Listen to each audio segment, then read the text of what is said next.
Hey guys, welcome to episode, I believe it's 8 of the OK&Y podcast. I am joined here today by just one guy, Oliver, our usual gameplay mainstay. Yep. Kenny's out being busy doing work, so unfortunately he can't join us. Yeah, and that's all right because unlike Kenny, who's in Australia, we're going to be talking about U.S. nationals today. So I don't think he'll have too much to contribute. No offense, Kenny, if you're listening. Um, So let's get started. So Oliver and I went to U.S. Nationals over the last week or so, which is why you haven't seen any video uploads or any sort of activity. Um, do you want to go ahead and give us a brief breakdown of how Nationals was structured? Yeah, sure. So participating in nationals, it was 3 rounds of draft into 5 rounds of CC on day one. Anyone who went 4-4 or better made day two. Everything was just back to back. There were no breaks in between, so they were just trying to get it done as fast as possible. And we Yeah, started at like 10 a.m. and we finished day one. Yeah, day one started at like 10 a.m. We finished day one at like 7-ish, 8-ish, I believe. I don't really remember, but it was very late because there were a lot of delays. They didn't even give us time to sideboard. That's how fast, or that's how much they wanted to speed the rounds. Like there was no 5 minute sideboards for each match. It would be start the round, find your table, 50 minutes starts now, yeah, etc. yeah. And the reason why we didn't have too much time for sideboarding is because usually end of round processes, even though it's a 50-minute round, the true like end of round happens around 10 minutes afterwards once all the games finish up. Mostly it's because judges have to issue time extensions for various like judge calls or other circumstances that arise during a round. So usually those last few stragglers are just stuck finishing their match 10 to up to like maybe 20 minutes into a round, and then they'll go on to the next round immediately, and that takes like 5 minutes of extra buffer time to just print out the slips and all that. So usually 50-minute rounds ends up being 65-minute round plus buffer time. So let's go ahead and get started. Oliver, you went 17th overall, which is, I guess, somewhat impressive. For playing off meta hero, yeah, I guess. I wouldn't say she's off meta though. I think everybody was gunning for her, right? Well, considering the Sorry, you played breakdown, Prism, right? by the way. Played Prism. Oh yeah. I played Prism and CC, and then drafted stuff. Tales of Aria heroes. Um, I mean, if you look at the breakdown, the hero breakdown, there was like what 130 something Briars and only 50 Prisms. So I would say Mhm. that's pretty off meta. Even though she is like third most represented, all the top tails were all on Briar. So when I was Yeah, like, yeah, when I was in the top eight after like round 13 or something, all I did was face Briars and I just lost every single game. That's why I ended up 17th. yeah. I But think I saw something yeah, like two or three Prisms at the top tables. It's pretty sad. I didn't see anyone else, any other Prisms. I just saw Briars. Well, let's see. We had so overall, that's the meta breakdown was 134 Briars, 64 Bravos, 50 Prisms, 31 Katsus, which is actually quite surprising. 30 Dashes, 27 Chains, uh, 23 Boltons, 16 Viserai, 15 Reinars, 11 Oldhams, and 22 others. So surprisingly, I expected Dory to at least take place somewhere below Dash and Chain, but she was pretty much nowhere to be found. I assume it's because people were afraid of Prism into her, right? Yeah. I was like, there was a post that Kale McCreath had on Facebook where he was like, Prism is oppressing all the decks, or is very oppressive in the fact that she needs a specific sideboard to beat. Yeah, Mhm. for every hero. So yeah, everyone's probably expecting Prism. I mean, all of our local players were expecting Prism because I was on Prism and they really want to beat me. So yeah, they all teched against me. Unfortunately, they didn't play a lot, so their most of their sideboard was pretty much useless. Yeah. Yeah, but I think Prism overall, before the generic Briar kind of came out about 3 weeks before this event, Prism was the one who was expected to do extremely well in this meta. And as proven by last weekend's performance, she is pretty low tier in general, right? Yeah, I think so. I mean, I'm just playing Prism because I like playing her. She's just fun in general. I mean, I used to play Katsu, but I didn't want to play into Frostbite or play against any Frostbite or Old Him stuff. So I just played Prism this time around. Didn't really Okay, think too much into it. yeah.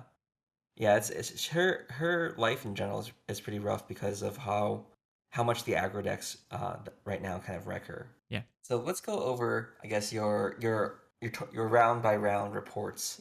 Talk about your first draft. How did your tournament start off? Uh, Start off by drafting. Yeah. No. Um, so day one draft was I went 2-1. I did Ice Lexi.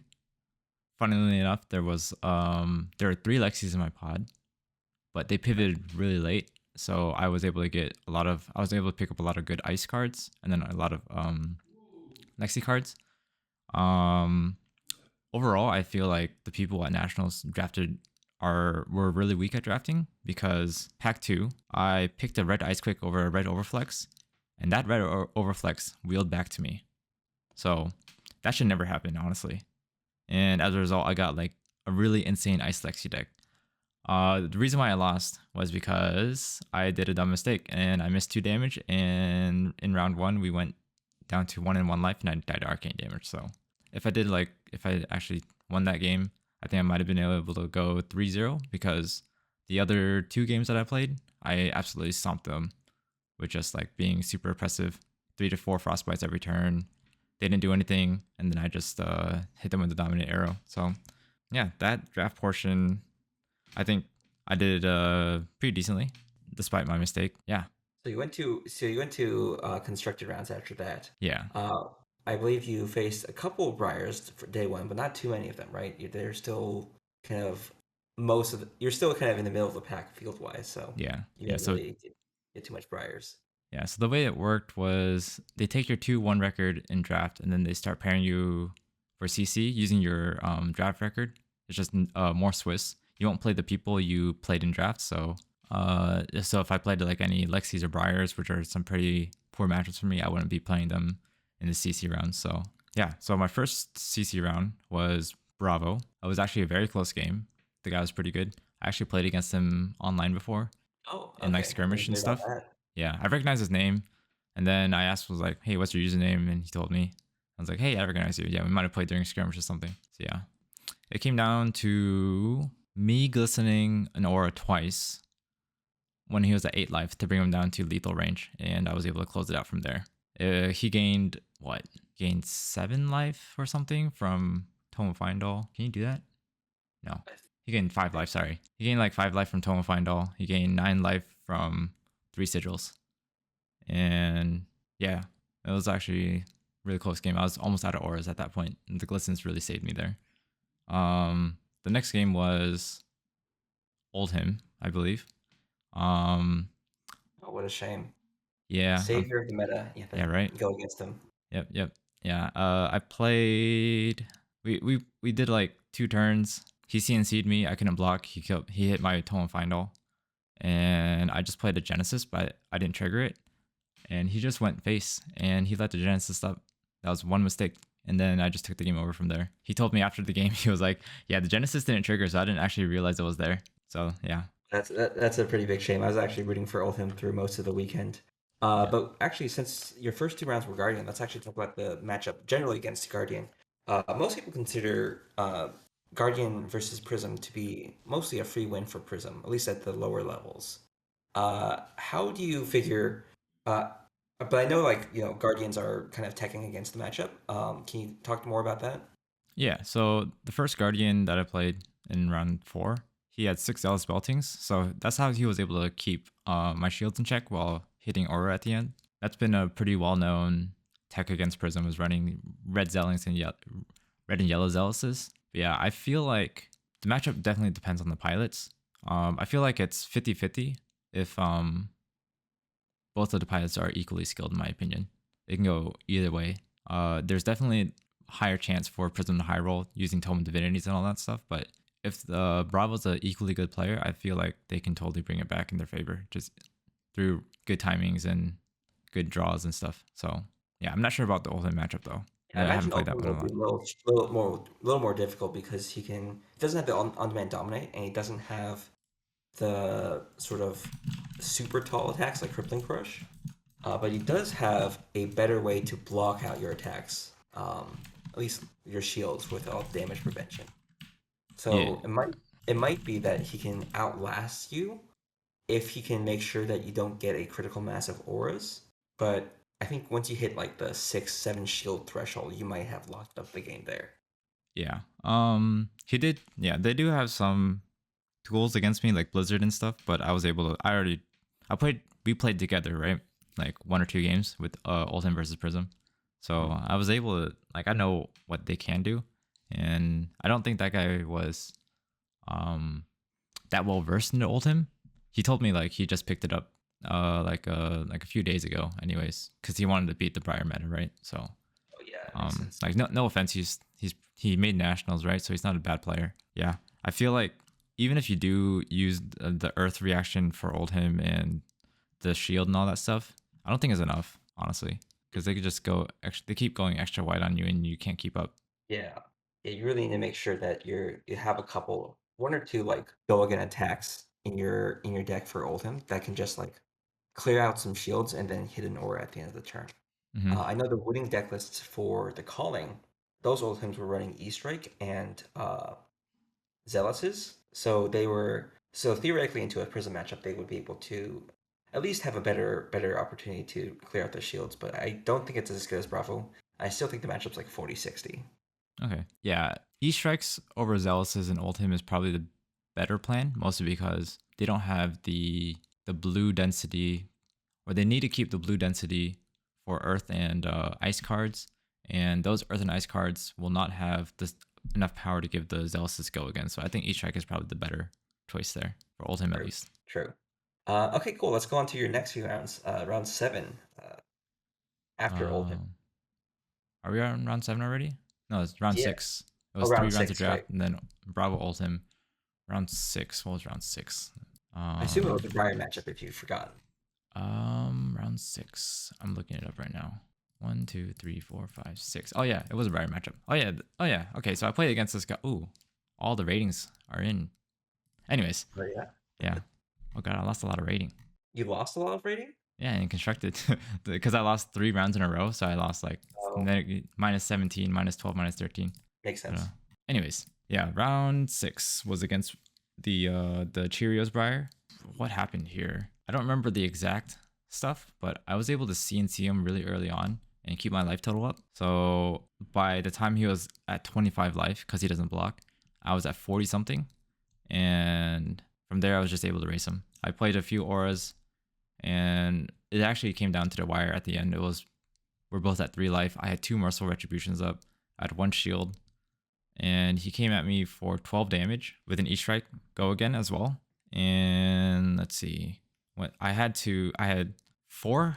I hold on. I had 3 heralds in hand, and no, wait, I had 4 heralds in hand, so I could block 12. The problem is I need to kill him on his turn because otherwise he would have killed me with the Rosetta swing. So what I did was I had to pop my Halo of Illumination, get something in the soul, and to make a shield, so I can pop 2 shields, and then that would do 4 arcane damage to him to kill him. I drew into a timestamp potion, so I was left with 2 heralds in hand, and that made it super awkward for me to block 10 or block enough for the shield to pop, but for me to not get killed, get lethaled or something. So that ended in me winning. Actually, I was able to block out 10 total, so I would take 2 damage, pop, or I would take. Hold on, sorry, math is hard. I blocked 10 I assume what happened was that you blocked 6, shields blocked 2, and then you use like Vestige and in footsteps. Yeah, Footstep for the last, yeah, yeah, for the last 2. yep. So yeah.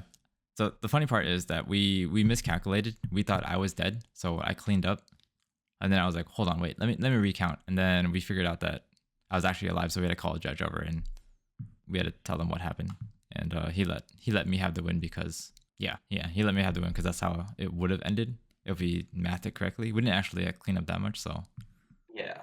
Yeah, I imagine what since you can't really concede if you have if you haven't died hmm unless like the game's over or unless you have no unless you can just take it all. yeah, If it's just a communication policy violation or just a game rule violation for, incorrect mathing, usually they let you have it. yeah. So yeah, the final block was 2 heralds for 6, 2 shields, the 8 vestige, and then footsteps to 10. So I was blocking for 10 versus his 12. I would take 2 damage, bring me down to 1, and then that'll pop 2 shields and deal 4 damage to him. So yeah, that was actually interesting game. How did your opponent take it? Oh no, he was really chill. I think you met him. He was the green shirt guy, green sweater guy. Oh, right. Yeah, yeah, Yep. yeah. He's pretty chill. Shout out to Evan, by the way. He's the guy that I played, and then his old team friend, he was the guy that I beat the previous round. So yeah, That's whoopsies. always brutal. Yeah, I had the same thing happen in the sealed side event where I beat a guy, and the next round I went up against his girlfriend, and I beat her too. So that was a little awkward. Yeah. But they're all good sports about it, and everybody's pretty friendly at Yep. the calling. Yeah, So yeah. Yep. That's what I um, like about Fab. Like most of the people are very nice and very chill. We all want to have fun with the game. So yeah. Let's go then on to the next round, yeah. around round 7, I guess. Yeah, so this is where the more briars come in. So I played another briar here. He completely destroyed me because he just I had to take a lot of damage early on. I didn't have any CNCs, early CNCs to try and slow him down and destroy his arsenal because they don't block right. So that was kind of a slaughter. This was to Craig Krempels. He was leading the score or the leaderboard after like round 12 or something on day 2. Yeah, very good player, I assume. Yeah, he apparently came from Magic. Oh, okay. Yeah. I think I vaguely remember his name, but I'm not sure if he's actually like famous or anything. Might just been a GP or something that Mhm. I've seen him. Yeah. Okay, cool. And your last round? Last round was round 8. It was against Nicholas Murphy. He was playing Prism. He was playing a Herald Prism though. He had a Solana playmat actually that he said he got from Brendan Patrick or something because they're both friends and playtesters. So Brendan Mhm. apparently gave that playmat to him. That game was, let's see, what happened? I'm trying to remember. He had the upper hand for a while. He got me down to like 20 something life, and he was still at 40 something. Then I had a double tome turn, and then I totally wrecked his tempo with Phantasmaclasm and all that other shenanigans. And I evened out the life total while setting out down some auras. And yeah, I was able to block out his damage. And then when he went to go kill an aura, I was able to play some more auras. I had a double tome turn and then a single tome turn. And he actually drew into none of his tomes. So that's just how the Prism Mirror goes, honestly. It's whoever can really tempo with auras and tomes. And I lucked out there. Oh, it's good. So Is it really just the tomes? I assume since he's playing mostly heralds, right? That's usually an unfavorable matchup for Prism. yeah, I decided in my 6 power attacks, but tomes and aura tempo is actually really important for the Prism matchup, in my opinion, because he has bigger threats. That's all. But all phantasms pop the same. Yeah. Okay, so you finished all 8 rounds after that. I remember meeting up back with you after winning 8-0 my sealed side events. Not particularly a big accomplishment, but it's better than yours, so I assume Yeah, that's thanks, man. But yeah, you got some cool prizes, right? yeah, exactly. We'll see if they get here. I had to ship them via CFB, and hopefully they arrive here on time. But I got an oversized Lexi. Oliver finished 35th on Friday, so we all went out for dinner. And then next day, day 2, I started judging while Oliver started day 2 in nationals. And I was on the calling, so we got a different snapshot of two, I would say, very different metas where nationals was mostly full with Briar players, while the calling actually the field felt a lot more diverse, even though there was still a significant number of that Briar players. I would estimate probably around 20% of the field was Briar compared to the 30% of the field in nationals. And as a result of increased presence of Oldhim, Bravo, and I would say Katsu, um, the top 8 of that calling in the last few rounds of day 1 of that calling look pretty much more diverse than Nationals top 8. But I'll get to that a bit later. Let's talk about your run starting from the second day draft of Nationals. So 6-2, I was around like table 20 something. So I was around, yeah. I ended up with like drafting on like table 20 something. So same stuff as day 1. It's just 3 rounds of draft and 3 rounds of CC. This time around, I went Briar. So what I noticed during draft was I saw like no Oldhim cards. So I was assuming all the Oldhim stuff is being snap picked by everyone. So I was building my deck in preparation for a really strong Oldhim deck. I didn't really see any Earth cards being passed around pack 1, but funnily enough, pack 3 was full of Earth cards. So I just went Earth Briar, and yeah, I didn't actually get a lot of Bramble Sparks. I only got like one Earth Lore Surge, but I just had a lot of arcane damage through singeing steel blades. I did actually have a arcanic shockwave that used a few times. I did have some lightning cards, but it was just like incremental arcane damage through Rosetta Thorn, which is what I was planning on. So yeah, Would you I say it tried. was a would you say it was a good deck or just like kind of a mediocre deck? It sounds It like was, you're saying it's kind yeah, it of was kind bad. of mediocre. So my pack three was red Earthor Surge, red Bramble Spark, deep blue, blue So Tomorrow, blue Electrify. So I had to pick. So that was my pack three, and I was like, oh my god, I need all these cards. I need Earth cards. I need non-attack action cards. So yeah, I had picked the deep blue there because I couldn't pass on. I couldn't pass that on to other people. Yeah, obviously none of those cards wheeled back. But yeah, that was just it was just pretty mediocre draft. I didn't. Yeah, I was assuming the people like to the right of me weren't going Briar because I did see some. I did get past a lot of Briar cards pack one, but I didn't see any Earth cards. So I'm assuming like someone might have pivoted on that side of the table. So that's why I saw a lot of Earth cards going around pack three. So I don't know.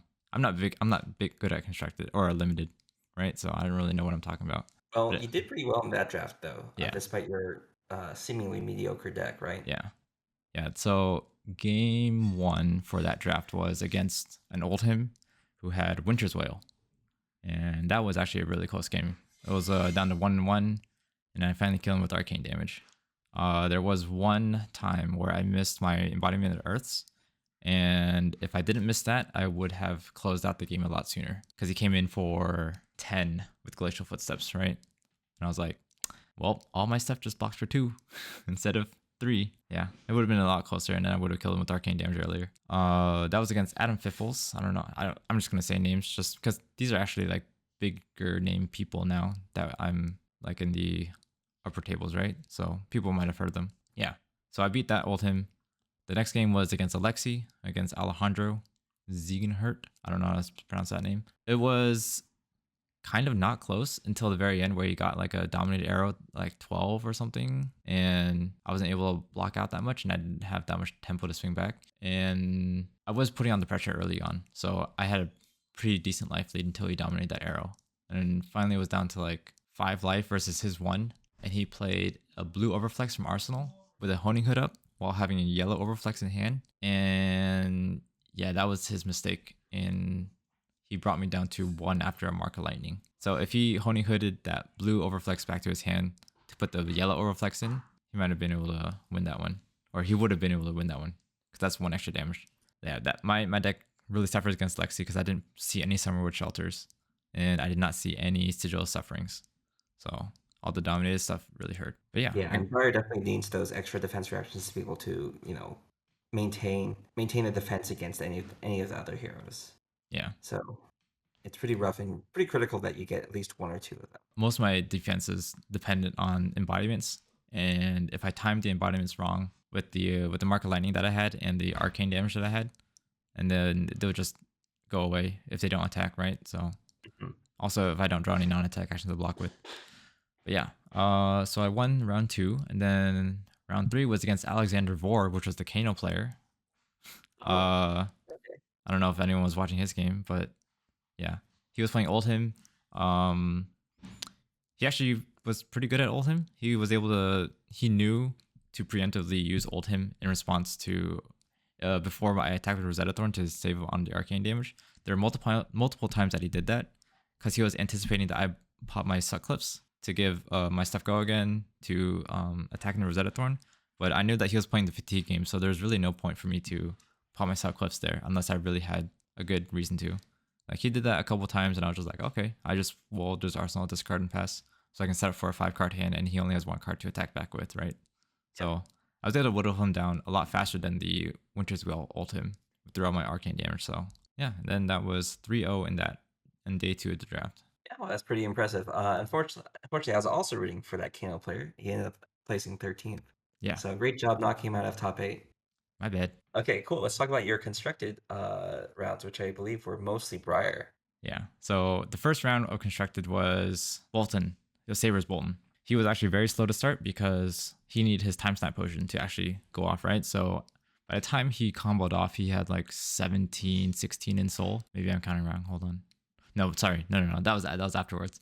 By the time he comboed off, he had about like 8 something in soul. I was at 40 life. He brought me down to around 16 or so, while he was at 20 something.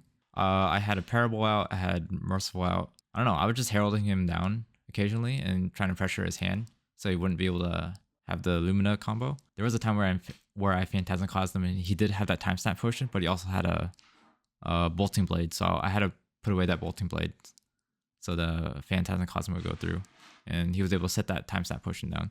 So after that, I wasn't able to put my Arclight Sentinels down safely, and yeah.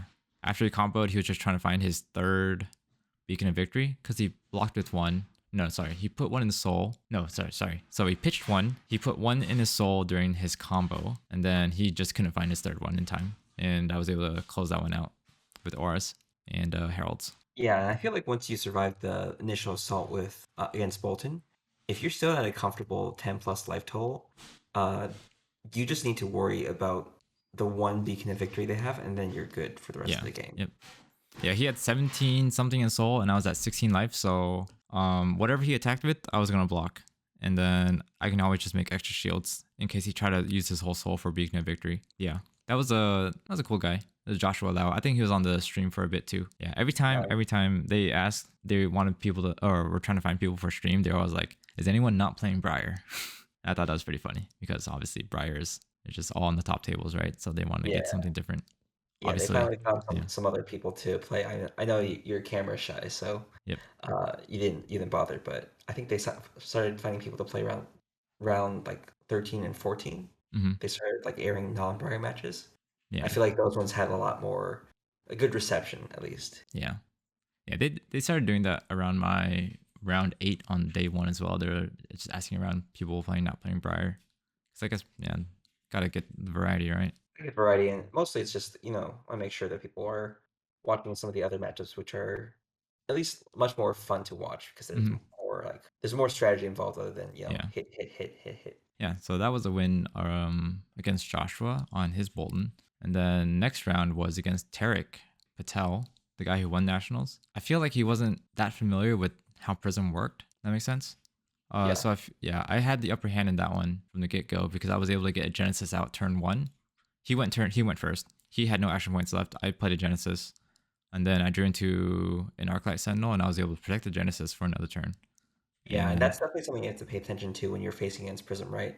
If yeah, you're going turn 1 against Prism, and on your first attack the Prism doesn't block, that's a very big sign that the Prism wants to lay down a Genesis or some other aura, yeah, and you should save an action point for to pop it at the end of your turn if Casey tries to go for it. yeah.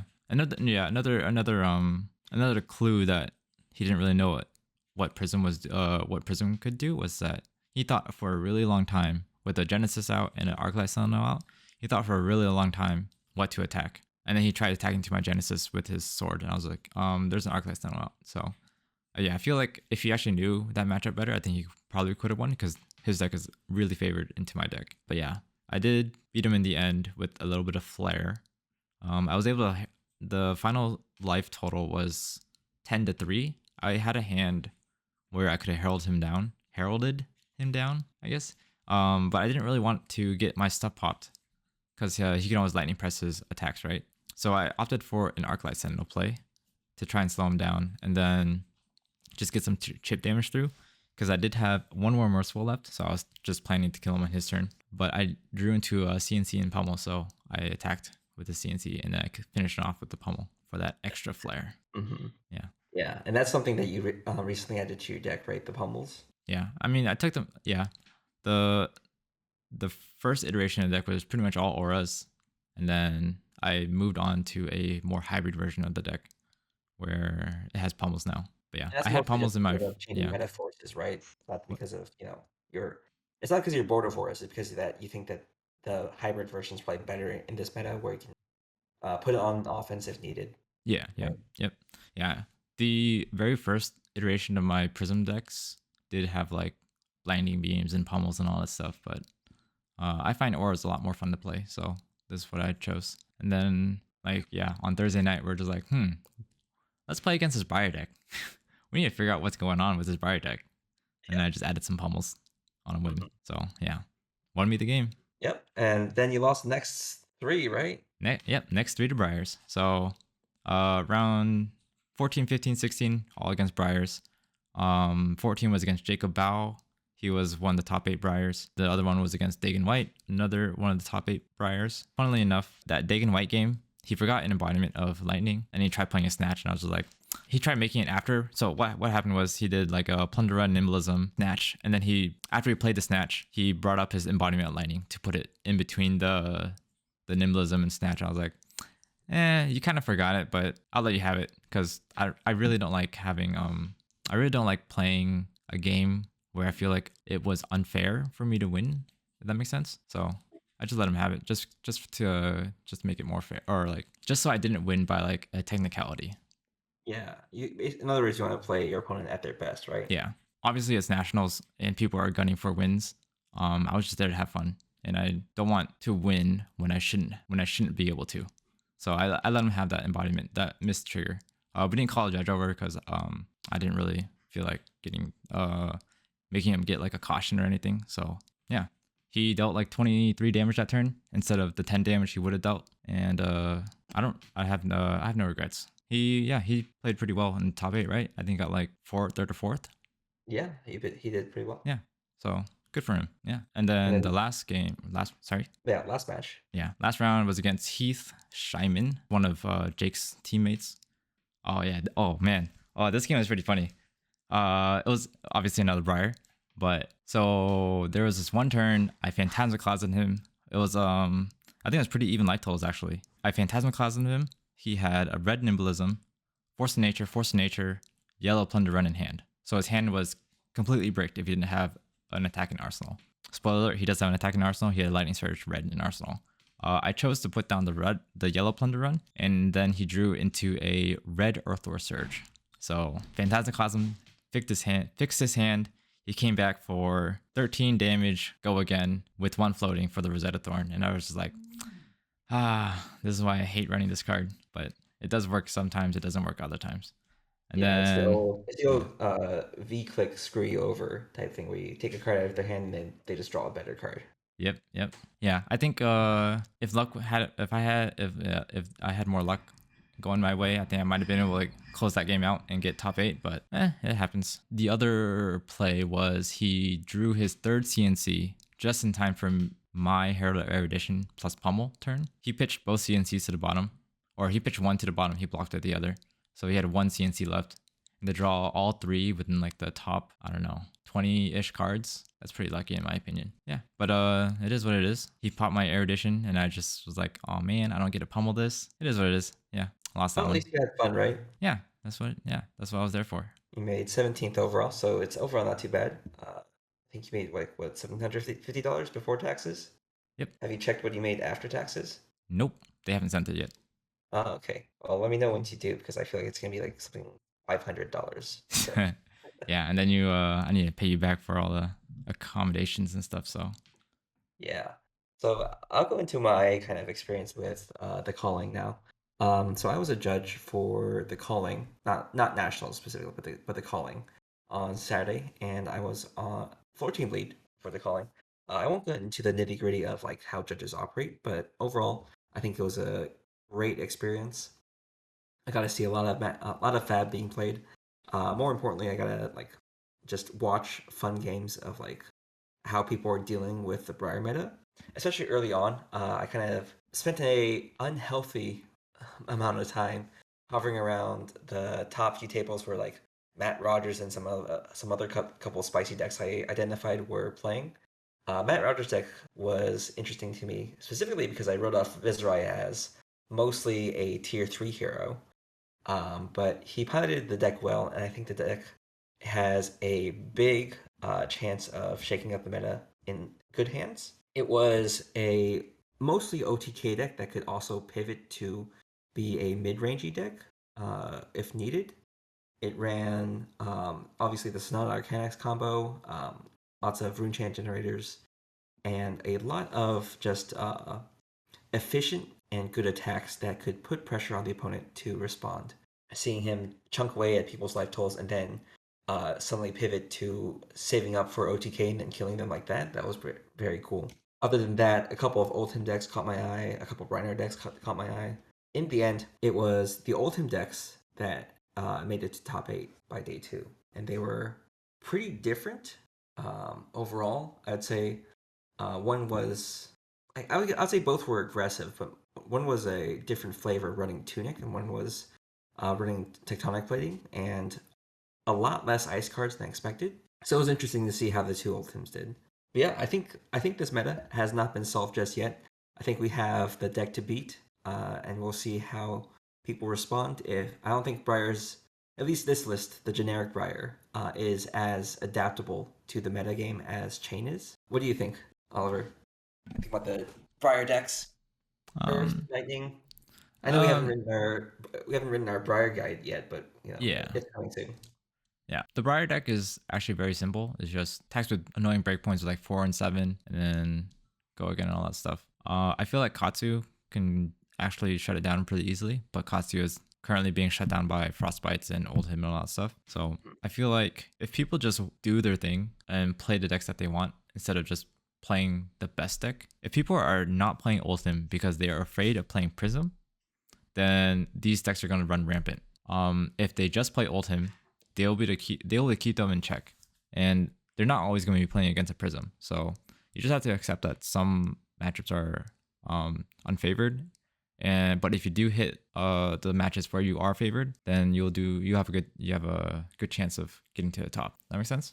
Yeah, and you definitely want to just get some reps in with your unfavored matchups too, because like we mentioned earlier with the Bravo versus Prism thing, right? For the longest time, I think early in Monarch, people were just like, I don't know how to deal with this Prism deck. This Prism deck is just absolutely wrecks Bravo. Yeah, And nowadays, I feel like you mentioned the matchup's like 50-50, where Bravo has figured out how to beat Prism, and it just plays a patient game. It has a strategy that it goes for, and can win in the end if you're a better player. So a lot of the nuance kind of with Fab is that even though you might be unfavored to the matchup, if your opponent doesn't know how to play against you, and you have more reps against the deck that your opponent plays, you'll still probably win because you know what to watch out for. You know what your opponent, how your opponent will act when he has like certain cards in hand. And this is what we saw kind of in the top 8. I know there hasn't been VODs for it yet, but one of the unique powers of Ultim is to easily be able to get over and block out all those breakpoints. And so the Prism decks, the Briar decks, may end up having a good game plan against Ultim that you can't beat. But because they don't have those reps against this version of Ultim, and because these Ultims were mostly homebrew decks, they didn't know what to do against the decks, and they weren't prepared for the OK&Y fuses, and they weren't prepared for the massive spinal crushes into pummels. And so yeah, just know your matchups, do your reps, and figure out a game plan for your opponents. It might be unfavored, but hey, unfavored is better than 0% chance at all, right? yep. That's exactly what happened for Tarek's game and my game. Like he wasn't familiar with the Prism matchup, but everyone else really has been playing against Prism for a while, right? I think he picked up the game like a month ago. Is that what I heard? Yeah, and that's no offense to him, obviously, Hmm. because Yeah. you only have a finite amount of time to test stuff. Yep. Yeah. So yeah, what you said came to fruition in my game versus Tarek. Like he didn't really know how to play against Prism, and I was able to beat him out because of that. Yeah, I imagine his strategy going in was just aggro down Prism because she needs time to set up, right? Yeah. And you got lucky and you drew the Genesis, right? But obviously he didn't know how to deal with the auras did because he just assumed that it, ignore the auras and just go for a face is a valid strategy against Yeah. Prism when she Yeah. has a good start. Yeah. I mean, he did kill some of the auras like Parable and Genesis and all that stuff, but yeah, the big mistake was just him attacking in turn one with that, and then not leaving the action point up. Yeah, yeah. So let's talk about Prism actually, because I know people are mostly afraid of the matchup because, especially locally, I've seen people report that Prism just dominates because people don't know how to play against her. So, Mr. Rank 17th in Nationals Prism, how do you play against Prism? How do How you do you beat play against yourself? Prism? Yeah, My Prism or like everyone just else's? just generic aura prisms and possibly ones with Yeah. library. Yeah, so okay, for Aura Prism, you need to keep the auras in control, obviously. The Merciful Retribution, Genesis, Soul Shields, and the Halo are all ways to get stuff in the soul. Once something enters soul, that's when they can pop off a Tome of Divinity and all that stuff. The key point of being an Aura Prism is knowing when to pivot from controlling the auras to going straight face. That is something like Kale knows how to do, Kale McCreath. If you watched my games against him, he knows when to go face, when to ignore the auras. And the more you can pressure Prism's hand, the less likely, or the more damage they have to, if they're not going to block, the more damage they have to take to put down an aura. If you pressure their hand, then they can't set down auras as well, because it takes 2 cards to pitch for an aura most of the time, and then the aura itself. So that's 3 cards out of their 4 or 5 card hand. If they have Genesis out, if you pressure their hand completely, they have nothing to put into soul because they have no cards in hand, right? So once you identify the point where you can just go straight face, that's when Prism completely folds. They do have a lot of defensive options through defense reactions, soul shields. I've seen some Prisms play unmovables. They also is prismatic shield and all that stuff. Yeah, there's just, you can't bank on them having it all the time. So you just have to go face sometimes. Yeah, that makes sense. Yeah, so let's talk about the auras then. So we have 4 auras, or I guess 5 if you count Arclight Sentinel. And obviously, based on the hero you are, you have a different priority as to which ones you care about. For the most part, I can say this part because I have played against your Prism and seen your Prism play multiple times. You want to make sure that you get Genesis removed as soon as possible. You want to make sure you get Merciful Retribution removed as a second priority because it puts stuff in the soul, Mm-hmm. and you want to get Oturath removed because it's their main offensive tool. Yeah. Parable, you only really care about if you have the time, but I still think that you want to get rid of Parable if you rely on attack action cards in general because they will bite you and they will have a unseen way of gaining lots of value against you if not taken care of, right? Yep. Yep. That's one of my favorite auras because it just accrues value over time. People just ignore it because it's just -1. But if you leave it up for a couple turns, it gains me 6 life. It also prevents you from blocking my phantasms effectively and all that stuff. So Yeah, and most importantly, it pushes all your breakpoint cards like Scar for Scar or like anything buffed up with Thunder Run to not breakpoints, right? yep. So you can block, the Scar for Scar with 1 card, or you can block, the Plunder Run Ravenous Rabble with 2 cards. Yep. And that's a really big thing for a lot of decks. I think a note about killing Merciful Retribution is you just have to hope that they don't have an aura or a Tome of Divinity so they can utilize this it going to soul. There are times when I don't have anything to play after Merciful goes into soul, so it still is better to kill it as soon as possible than just leave it there. Yeah. Cool. Anything else you want to talk about regarding nationals? Any fun stuff you did in side events? Yeah, since you're part of the staff, right? I got a New Horizons playmat, Yeah. Yeah. and I'm You really do happy that. about that one. Yeah, I Yeah. could tell. And then on the side events, I think it's worth mentioning because that's where people could have fun, right? Yep. You did one sealed daily, one construct daily double. I did two sealed events. One was daily double to get our prize sticks. Any cool brews or anything you want to mention there? Yeah, so for the side event that I played in, I just did Lightning Lexi with the New Horizons playmat just to show it off and stuff. I went 4-0. I beat the Cheerios Briar round 1. I beat a That's good to hear. sorry. That's good to hear. Oh yeah. I was able to outrace them. My 3 of a kinds actually hit arrows this time around. Like past couple of days, my 3 of a kinds kept drawing no arrows, so I wasn't able to do anything. That was in our like casual play testing, just so people have our friends had experience against the Lexi matchup. But yeah, hit 3 of a kinds, got my arrows, was able to race the Cheerios Briar, and then round 2 was against Bravo. Usually Bravo is pretty unfavored for Ranger, but I feel like it's actually a lot better as Lexi going into Bravo. So Lexi has a way better chance to beat a Bravo rather than Azalea. And then round 3 was against a Chain, which I beat. He beat one of my friends in the previous round, so I got revenge for him. And then round 4 was against an Earth Briar, which was very similar to what we were going to release for our Briar guide. Yeah. Spoiler alert, I guess. Yeah. Whoopsies. So let's talk about the metagame in general then. Obviously, we have sort of 2 different Briar decks that are that are the main boogeyman of the meta. We have Cheerios Briar, the zero cost generic Briar, and we also have Lightning Briar, which I've heard did very well. Is that kind of what you saw?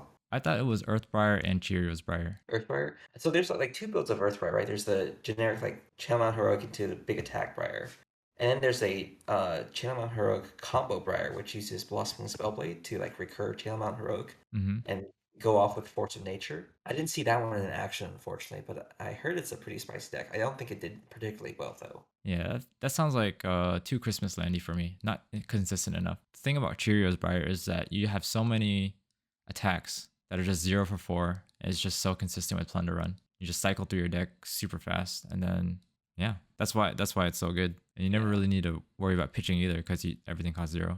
Yeah, I think this meta will be interesting shaping up because there are two main types of decks that do well against generic Briar.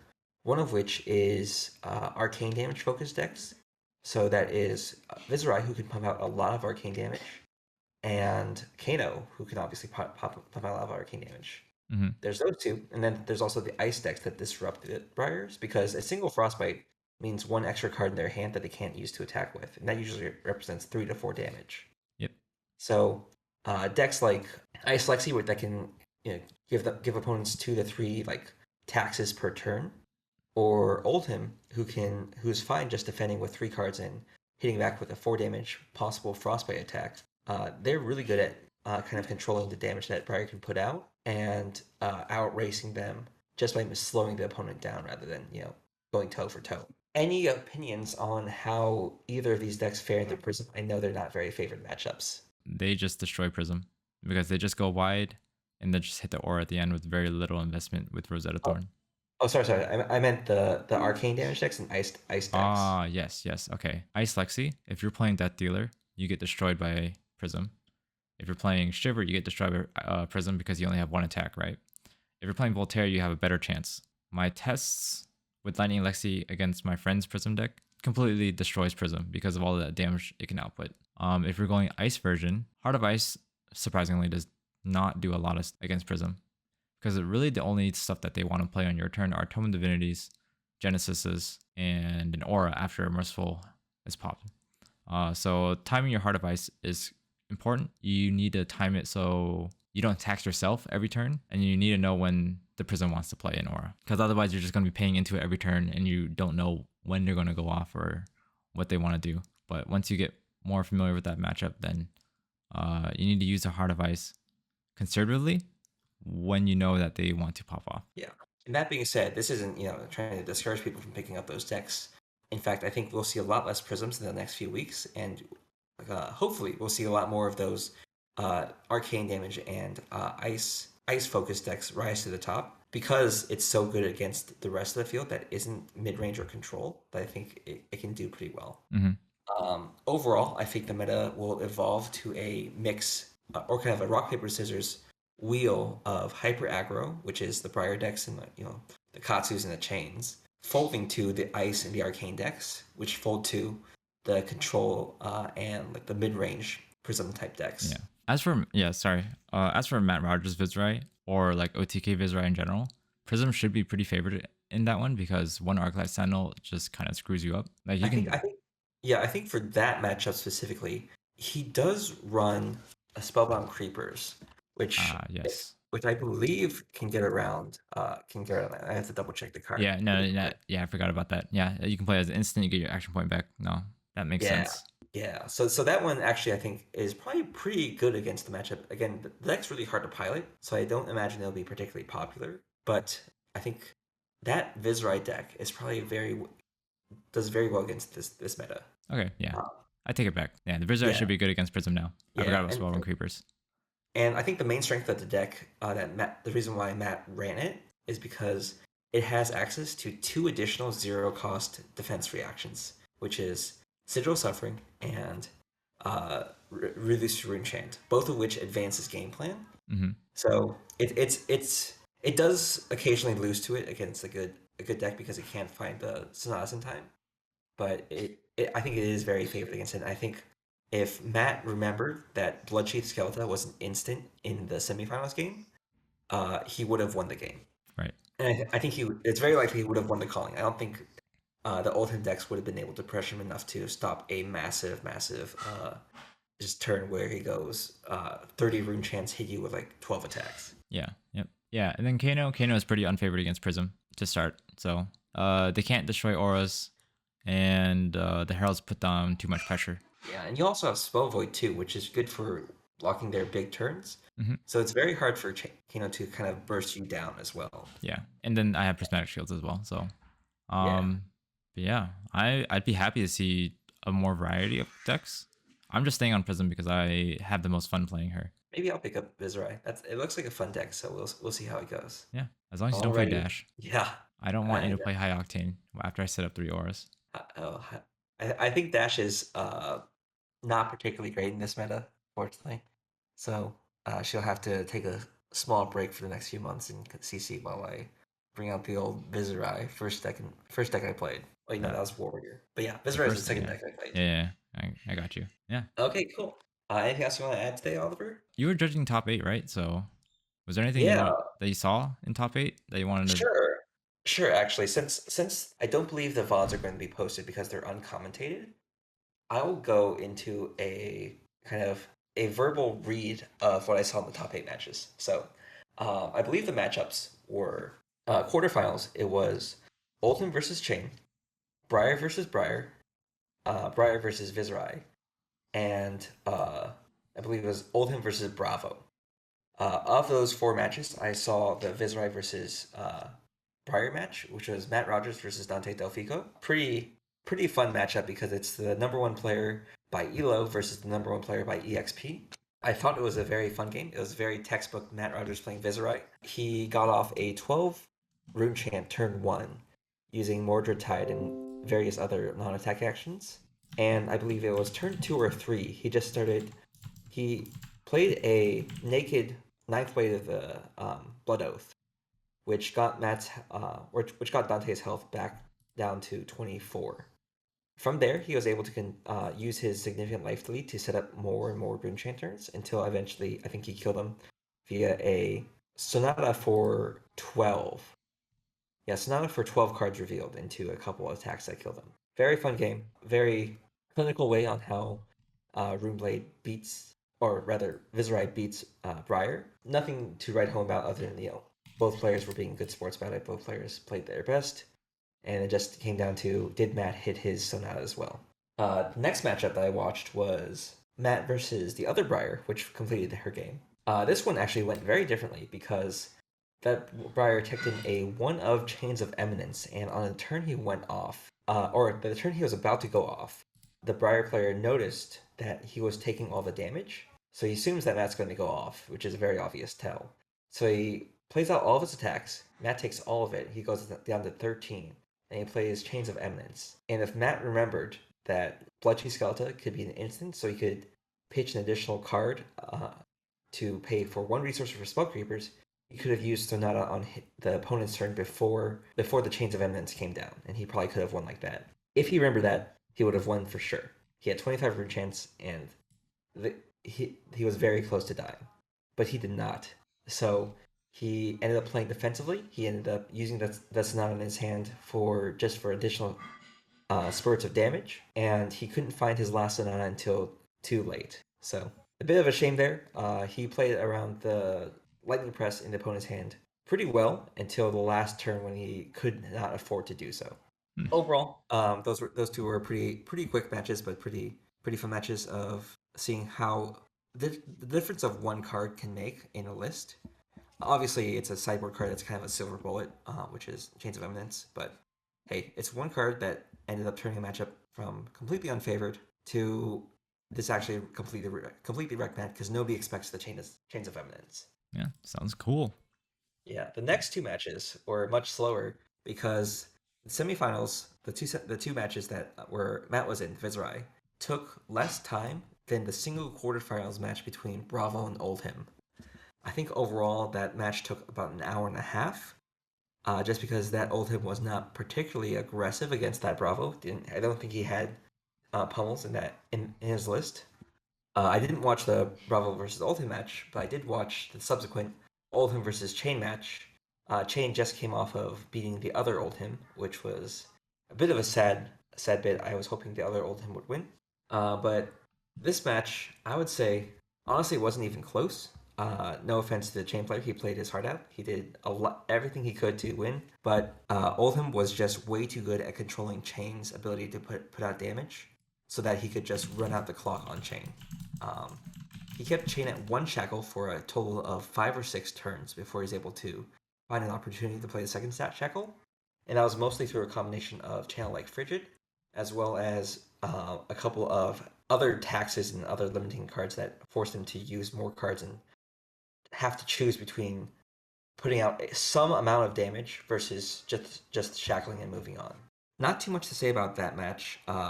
It was pretty long. I would say about 30 to 40 minutes.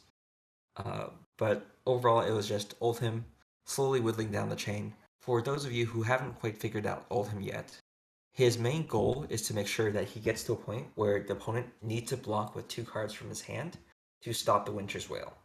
Once he does that, the game is over because Oldhim will spend less cards per turn blocking whatever damage the other player can output, while he willows down the opponent's hand with 2 cards.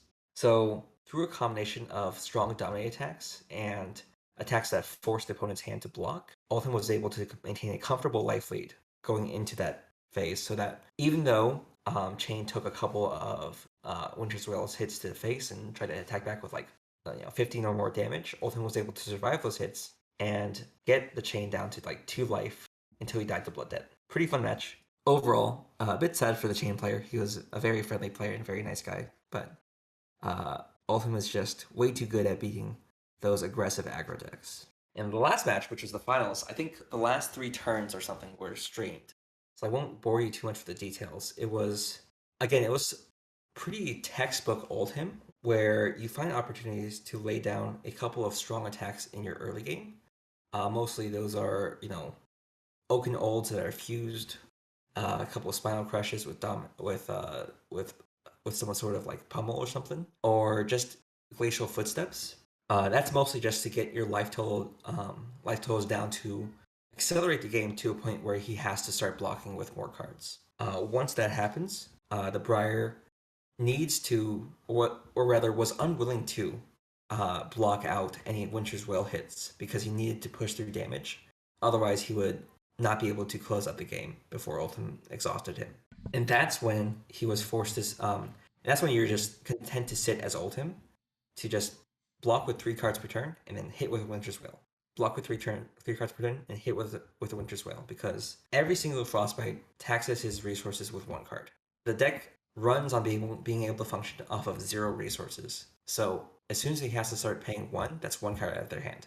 So great match. I would say it was somewhat tense. I can't remember any particularly great moments.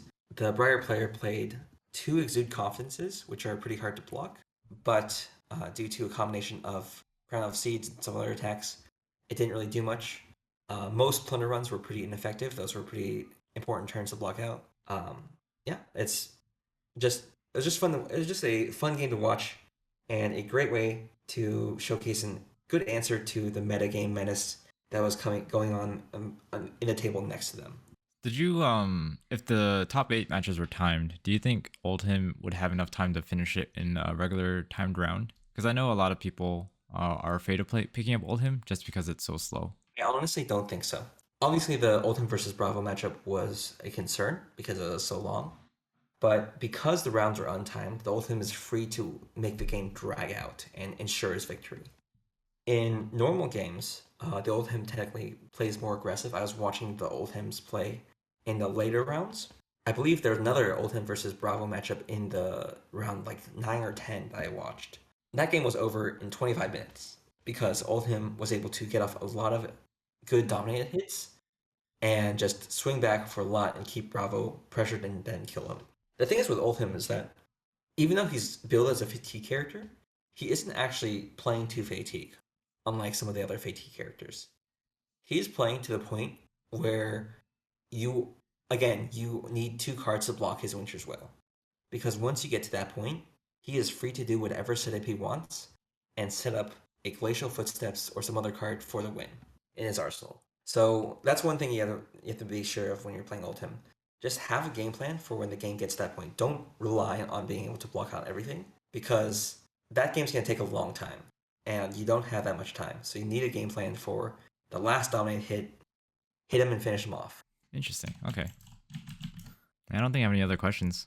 Yeah, sounds like we about wrapped it up. Overall, it was a great weekend. Spent one day traveling to get back home, so that one wasn't so fun, but great weekend. Would do it again. We're all pretty excited to play for more. I think after the day two of nationals, I know we all went back to our hotel and then we started playing more Fab for the next like 6 hours or so. That's just a testament as to how much fun we had over the course of the weekend. Yeah, game's fun, man. Yeah. All right. Well, I'll see you guys next time.